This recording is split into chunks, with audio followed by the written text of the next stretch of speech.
Welcome in, everybody, to another episode of the TPT podcast. With me, as always, is my great co-host Zach. Zach, what's happening?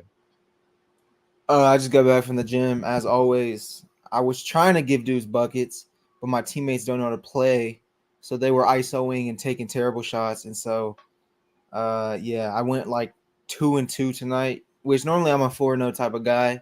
Never leave the court, but you know what I'm saying. I had to leave a couple times. So That's all right. You know, you win some, you lose some. Hopefully next week we get some dubs from the pickup basketball team over there at the YMCA. Is it the yeah, YMCA? yeah, YMCA. YMCA. Yep. For those of you who are live in the Kansas City area, go hoop at the YMCA. Is that the one near downtown? Yep. Yep. Okay. Now I know exactly across from the Marriott. Oh Across yeah, from the that's where Marriott. you stay at, right? Yep. Yeah. Across from the Marriott, guys. As soon as I know it. That's a nice YMCA. I can't even lie. Yeah. Go hoop with my man Zach. Go get some buckets with my man Zach at the YMCA. But speaking of some, big time moves and kind of things that's happening since we've been away, kind of had some days off here as we typically do in the off season. Um, Legarius Sneed is not a Kansas City Chiefs. He is a Tennessee Titan. You guys did not see that. Sneed is now on the Titans. Um, I'm gonna be real honest with you guys here in the TPT uh, fandom kingdom, whatever you want to call it. Didn't like the trade. Didn't like it. Didn't like it one bit. I thought sometimes we think someone's market is going to be a little bit higher. I surely thought his market was a lot higher than next year's third round and a seventh round pick. I don't know about you. I just thought he was a little bit higher than that since the season he had was one of the better cornerback seasons we've seen in a long time. Yeah, I mean, I'm kind of bummed because at that point I would want to keep him, but it is Right. yet to be determined what we use that cap space for because it could end up being a net Correct. positive this season if Snead underperforms next season, and then we pick up a guy like I don't know Gilmore, or we can afford a tackle, to go in front of Wanye Morris, and so yeah, the compensation is not great. It's not Mhm. it but if you think about it from the Titans perspective, they're really paying twice. They're paying the Right. player the huge contract that's top 3 at his position, and then they are paying the Chiefs to get him. Right. And so from their perspective, I understand, like, it seems like a fair trade. From our perspective, it seems like we should have gotten more, Hmm. but we are also doing right by Snead. We sent him to a Hmm. place where he can get the most money, and so Hmm. we kind of bit the bullet by not getting that much back for him. So Yeah. So my thing is this: if by tomorrow I wake up and they say with the cap face the Chiefs have now, they were able to trade for T Higgins, I'll be like, that was a great trade. It freed up cap space to go get T Higgins. Yeah, okay, that was man. Brett Veach did it again, and that could be the case. They were like, hey, we had to clear some cap space to sign a guy like T Higgins to a 3 or 4 year deal. And I don't know if that's still the case, if they would even still have cap room to even do that with a guy like T Higgins. Uh, but hey, you never know. You never know. I know they still have a lot of money left because they restructured Mahomes' contract and they just freed up basically another $20 million. So that's almost 40 something roughly. I could be off by a couple mil, but close to maybe $40 million in I cap think we have space. about 27 mil right now. 27. So yeah, it was way off. So about 27 million in cap space because obviously they just brought in a guy like Hollywood Brown that takes away about what 11, 10. So yeah, that'll take some money away in the future as well. So because he's on a 1 year deal. Uh, but yeah, if that says, hey, you know what, with that, with them freeing up some cap space, uh, with Sneed, you're able to bring a guy like T. Higgins. I'm not going to sit here and be like, oh, that was a terrible trade because it's like you weren't able to do that if you had Sneed on your roster. But I'm going to be honest with you. I would have rather if this. I mean, what I know we've drafted well in the last couple of years, but what's the likelihood this third round pick turns into something great again? We're giving up a guy who's at the peak of his career. That was, I mean, if you want to really be honest with you, outside of some of the pass rushers in the NFL, maybe had the best defensive season in the NFL. I know obviously you have TJ Watt, you have Miles Garrett, guys like that, but I mean, he shut down the best of the best this season. Yeah, we're gonna miss that a lot next year, and it's actually really just sad to think about because we never had to worry like we had in the past when we had guys like Philip Gaines and Ugh, I loved Ward and I loved Fenton, but they would get got by the top guys a lot, and so it was really just a relief to not have Philip to worry Gaines about was Tyreek so Hill. bad. Yeah, it was bad. He was bad. Hey, no disrespect, Philip. I know you're an avid listener. I'm playing, but And I hope I don't even. I'm sorry, you don't want to Philip. listen. Wherever you're at, I That's don't even tough. want you to listen. I'm sorry. No That's tough. disrespect, but buddy, you gave me nightmares as a While kid. we're at it, Ben Neiman, you can stay tuned out. Ben Dan Beeman, Sorensen, Dan you can Sorensen, tune you can in. listen to. You can tune You in. can listen to. Yeah, you can listen to every other episode. Yeah. You can listen to every other episode. Okay, like just oh my god, those are some of the names. Orlando So, Scandrick, but oh, nowhere near. Landon Sandrick is not allowed to listen to football or talk football. Period. Hey, but to your point, as we're kind of kidding here, but again, some of those names we just mentioned, like in the past, it was like as soon as a ball was in the air, as soon as back in 2 3 years ago, we saw a quarterback drop back and throw. It was always like, oh god, someone's open. You just knew someone's open. Now when a team throw, I'm not kidding you. When a team throws deep, I literally go like this. I'm like, no. No, like Yeah. again, how many times? Be like truthfully, how many times did we sit there this season and it was just a bomb? You saw Josh Allen, Joe Burrow, whoever it was, not Joe Burrow, but whoever it was, just throw a bomb, and you were like, "Oh no!" Like never. I literally was like, "Okay," and incomplete. I'm like, dude, like you're not gonna beat the Chiefs over the top. Like I'm trying to sit here and remember last time someone went like this, or maybe once in a blue moon, Cortland someone kind Sutton of got got us him. last year a couple Colin times. Sutton did. Colin Sutton did. He got us a couple times in the back of the end zone. Not on Sneed. Not on Sneed. More on Watson. But McDuffie got like more in the intermediate pass. But no one ever got over to the top, especially Sneed. Yeah. Especially Sneed. Even McDuffie. Now, some people may point and say, "Well, hey, we're fine because McDuffie it was the only All Pro and the only Pro Bowler on our roster. So we still have McDuffie, which yes, I agree. We still have a guy like Trent McDuffie who is going to be the focal point of the secondary. I do think they need to go get another veteran on like a 1 or 2 year deal because they lost Mike Edwards to Buffalo. So now again, we have to have where Brian Cook has to come back and has to be healthy again. You really have to rely on him, which I hope he does. I hope he doesn't turn into Juan Thornhill, which Juan Thornhill had a great like first 2 seasons, and then after he got injured, he just went. His production just dropped off. So it'll be interesting to see what are some. Are you worried? That's my real question too. Are you worried about the secondary? Honestly, I hadn't really thought about it until we had this conversation, and I was just thinking in the back of my head like this defense could drop off significantly, and it could have with Sneed Hmm. because it was so elite last year in the playoffs. It allowed like 14 points per game, and Right. so Yeah. we were likely to see a drop off regardless. Hmm. But without Sneed, and then it really just depends. Joshua Williams, Right. maybe Najee Johnson comes back. Also Jalen Watson. Yeah. How do they hold up? Can they be because we have Trent McDuffie, who's a superstar. Trent McDuffie is Right. probably better than Sneed. He didn't have a better season than Sneed, but he's Correct. probably a better corner, all things considered, than Sneed Yeah. is. Now the question Better is, do tackler. I would say he's a better tackler, better blitzer for sure.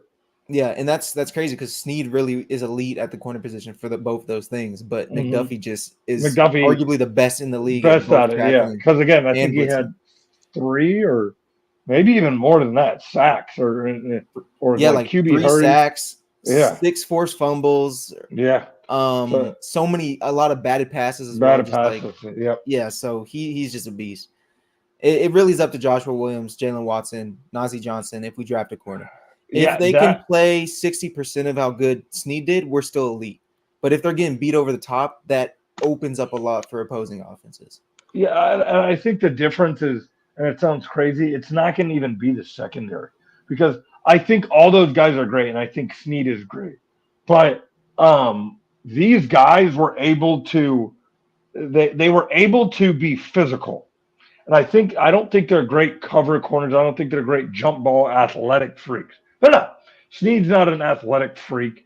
I don't even think McDuffie's a true athletic freak. I think he's a very smart player. And he knows spacing, and he's a very physical player. And in the past, the Chiefs were always known as being like a kind of a soft finesse team.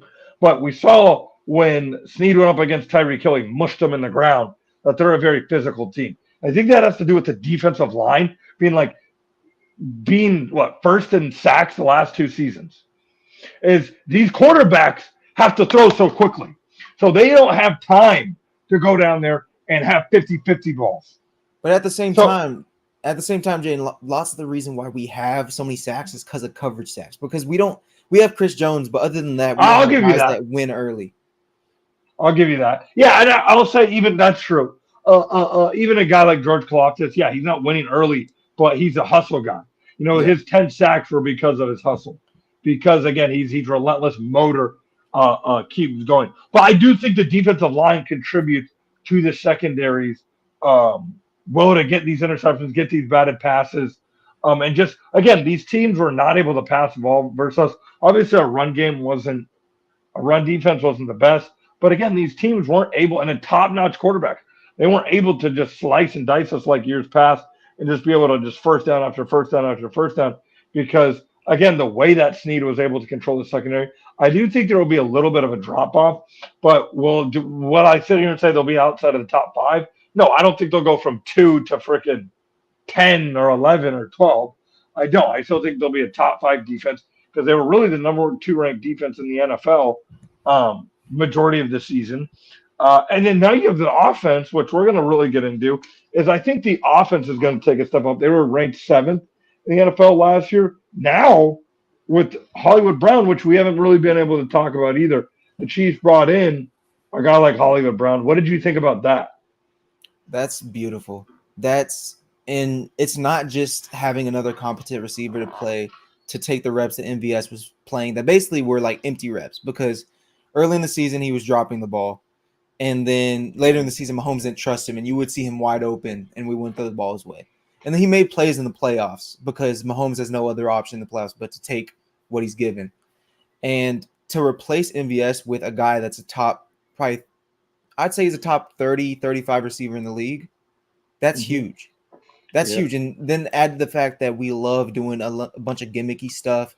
We would have Mm-hmm. Hardman and Hill run all these end arounds and jet sweeps. And now we have probably the guy that's fastest behind those two. That's a perfect move. That's a match made in heaven. And I've already loved watching him and Mahomes and Rice just like get together and do workouts. So I'm super excited for that. Yeah, as an Oklahoma guy watching Hollywood I'm Brown. an Oklahoma guy too. Don't forget. Yeah, Yeah. yeah, I know. Yeah, we're Oklahoma He used to catch guys. them So Baker bombs. yeah, and so And I loved Hollywood Brown, and he was always someone that I wanted in the Chiefs. I can remember when Tyreek Hill was still on the team. I'm like, oh, I would love a guy like Hollywood Brown if we didn't get a guy like Tyreek Hill. Well, Tyreek Hill's not on the team anymore, so the next closest guy to me is Hollywood Brown. And I know some people, and again, and I do like that. Not some people are saying, oh, well, he's okay, like it's not a great pick for the Chiefs, but majority of people are looking at it like this is a big pickup. And I was surprised by that because I know, obviously, if you look at his stats, some people are like, well, look at his numbers. He's not putting up like crazy numbers. He's kind of been in unfortunate situations in Arizona. Hasn't been the healthiest guy, but also has been in a situation where he's kind of played with just backups, Colt McCoy, and a bunch of guys because Kyler Murray hasn't really been there. But when he has a good quality starter out there, when he was healthy just 2 years ago with Lamar Jackson, put up 1,000 yards in a run heavy offense, where he was really the second option outside of Mark Andrews. So yeah, I think he can absolutely be a huge part of the offense this year. And then you have Rasheed Rice, Tyreek Hill, and imagine, and I know it's probably not going to happen. It's very unlikely to happen. Him get traded to the Chiefs, but if they're able to pull a stunt out and bring in a guy like T Higgins, would be huge. I think there's still one more receiver away. I would still like to see them get pick up another receiver I don't know about you, but that's just kind of where I'm at. I think they would still need to go get one more to kind of round out the receiver room. Would you like that to be a veteran, or would you like to see them get someone from the draft? And who would it be? I want them to draft someone, but it Right. depends. If they want to put that first round pick into a receiver, we don't necessarily need to go get a vet because we Hmm. would have three guys and then we can fill it out with Hardman types. Hmm. But if we do choose to go maybe tackle or defensive lineman in the first round, then we would probably bring in a vet because you can't guarantee production from a late second, late third All round right. guy. Like that's just not realistic. Right. And so I want to go wide receiver in the first round. That's what I want because it's such a good wide receiver draft, and there is a lot of quality to be had at the end of the first round. Or if we were to trade back a little and get one in the mid second round, there's Right. guys like the dude from South Carolina, Leggett, who's basically like DK Metcalf. He's just super big and fast and I strong. like him a lot. I like him a lot. You I got like him Lad a lot. McConkey, who's like a technician, but he's very athletic too.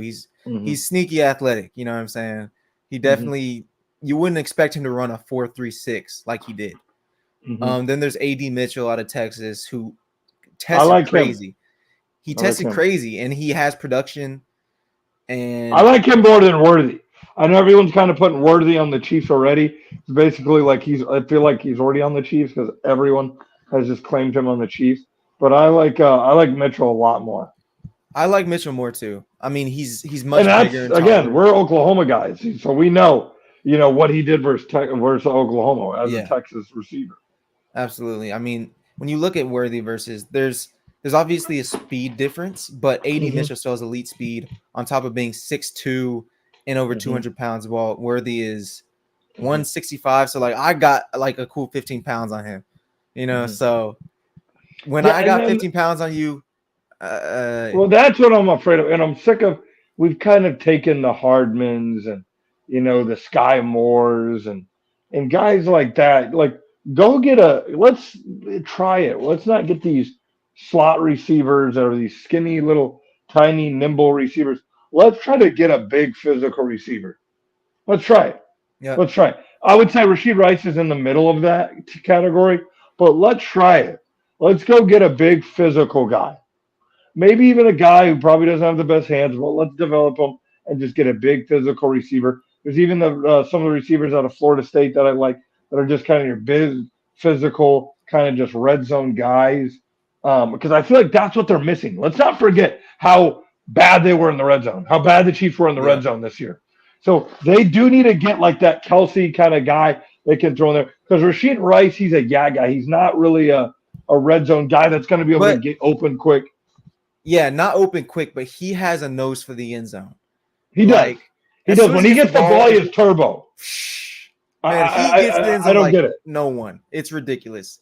He Yeah, really should have had a lot more touchdowns than he did. He fell down at the he one got a to the lot. one. Like, yeah, he got down to the Yeah, one a lot. and he still had 9 So tutties.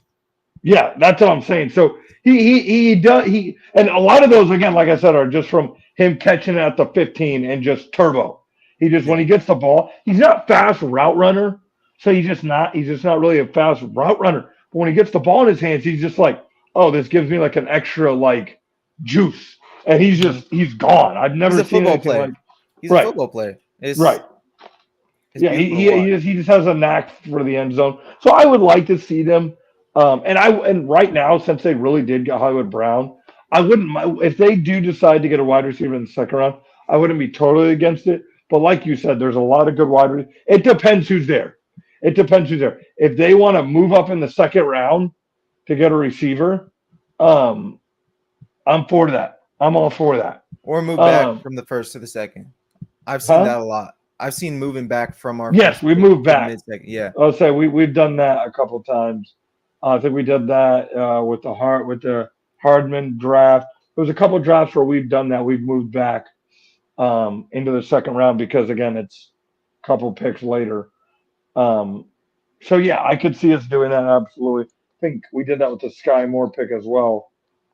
They moved back a couple picks in the second round. But yeah, I think this wide receiver room again, where you just have I think now with the addition of Hollywood Brown, you add another guy in there. I think it'll be 100% complete. Irv Smith is a chief. I think that'll be good in the run game. Speaking of the run game, I don't know if they'll bring back Clyde. Who would you like to see? And I don't know if they'll bring back Jerick McKinnon. Who would you like to see if there's a free agent out there, if there's a running back in the draft that you would like to see in the Chiefs uniform? As far as draft goes, I mean, this running back class is not strong at all, which is Right. honestly good for us because I mean, we wouldn't make that same mistake again by going running back when we Hmm. have other things to address early on. Hmm. And I haven't seen many running backs that I'm really in love with, even later on in the third and fourth round. Now, J.K. Dobbins is still out there, and with this cap room we have now, he is an obvious he's a running back that's proven that he can produce. So there's no Yeah. questions about that. Now he is coming off an ACL injury. Was it Right. ACL or Achilles? One of those. And Right. so he might have lost a step, but we're also not asking him to be the number one back like he was in Baltimore. We have Hmm. Pacheco. And then that Hmm. introduces a 1-2 punch that we haven't seen a 1-2 punch in Kansas City where it's like these guys can both run and average 5 yards a carry. We've seen guys that are better at pass blocking and better receiving the ball like McKinnon, but we Hmm. haven't seen a 1-2 like that. And so Right. I'm looking at J.K. Dobbins as like, come here. You know what I'm saying? Right. Yeah. No, I would love that. If he can stay healthy, he's a very good back. So I would love that. And obviously, if you are going to draft a running back, that is a late round thing for me. Fifth, sixth, seventh. We were able to find Pacheco in the seventh round. So I'd like that corner. I think corner is another position I'd like to see us take. Um, is there any other moves that the Chiefs have made or haven't made that you've noticed this offseason? It's been a very quiet offseason. Like, Mm-hmm. we made the Hollywood Brown move. Other than that, it's been a lot of letting people just leave, which is interesting because when I look at this offseason, it depends on how the draft goes, but I don't really look at this offseason like we got better. I look at this offseason as Mm-hmm. another more time to fix the offense and more time for Mm-hmm. that defense to just, for Spags in it to just gel even more. Yeah. Now, with us losing Sneed, like it might take a step back, but time, this roster that we have has been together, like the core, Right. and time is good. Time with Spags being able to go and make his, you know what I'm saying? Yeah. Yeah, I'm fumbling, bro. No. Huh? Sorry, what? No, you're good. No, no. I, I, I don't think again they necessarily got like this stacked like off season or like that, and I don't think you have to. And to me, you see these teams like, well, this team didn't make a lot of moves, and this team didn't like a lot of moves. I'm like, well, that's because that team won 12 games, or that team won 13 games. They didn't have to go out there and make a ton of moves. They had to retain some of their guys, and again, they had to even lose some guys, but they had to retain some of their guys, and they maybe had to sign one or two guys, and then they have to bring guys into the draft. So I don't think the Chiefs necessarily had to sit there and just go out and sign, all these players and bring in all these guys because they just won a Super Bowl. They already have Yeah. those guys in house. Yeah, they brought back Chris Jones. That's a huge part of it. That's a Hall of Fame, probably the best interior defensive lineman now that Darnold has retired. Um, Chris Jones is that guy. He's been the best defensive lineman on the best playoff team the last, what, 3, 4 years now? Yeah. He's absolutely dominated. So you brought him back. You have the nucleus of your offense. You have everybody coming back from your defense except for Sneed. Obviously, losing Willie Gay too, but you still have Chanel. You still have Drew out there. You still have, of course, Nick Bolton. So I don't think it was necessarily where they had to go out there and sign a bunch of guys. I just think they have to bring back what they had, and they'll be absolutely okay. Yeah, we did lose some. I mean, losing Willie Gay, losing Sneed, it might, we've already talked about it, might do some damage, but Mhm. you you can only do so much when you win the Super Bowl. You can't just keep restocking everyone like it's Right. like you have a bunch of cap space and a bunch of draft picks because that's what the league is set up for. If you're winning, it's supposed to bring you back down. If you're losing, it's supposed to bring you up. That's why Right. draft compensation is that it is. So we'll Yeah. see. But it's just been quiet. Yeah. Yeah. And I think there's more to come this off season, guys. Let us know in the comment section some of the moves you guys think the Chiefs didn't make or should make Because again, there's still moves to be made out there more in the draft. As we get closer and closer to the draft, guys, it's already almost April. As March winds down, April kicks up, and the draft is going to be right around the corner. We're going to see some new faces in Kansas City as we look to three-peat. Zach, any last words before we get out of here? Nah, I'm just waiting for the draft, man. Springtime, Right, I love the weather. I right, love, school starting to come to a close. I'm on spring break right now, but I miss football. I right, don't care if fall's when school starts. I'd go to fall any right. day if it means I got football. Love fall, love fall. The crisp, cool air. You got football in the air. Your Saturdays and Sundays are filled with football and friends and family. So yeah, can't wait for football season to come back. It's a little sweeter though when your team is back to back champions. You can kind of just sit back in the off season looking at some of my other friends that are Vikings fans or that are Eagles fans and everyone else. They're kind of panicking. Oh, we're going to draft. They're pulling their hair out, and we get to sit back with Patrick Mahomes True. and the best players in the NFL. So it's great time to be a Kansas City Chiefs fan. And hey, you're in Kansas City. It's a great time to be in a great city like Kansas City, which we're going to try to make our way. The TPT podcast, we're going to try to make their way down to Kansas City for a couple of games and a couple of trips and do maybe some live shows down there. Kind of get some more events going for a lot of you guys and stuff like that, especially near the draft. But we will see you guys next time on another episode of the TPT podcast.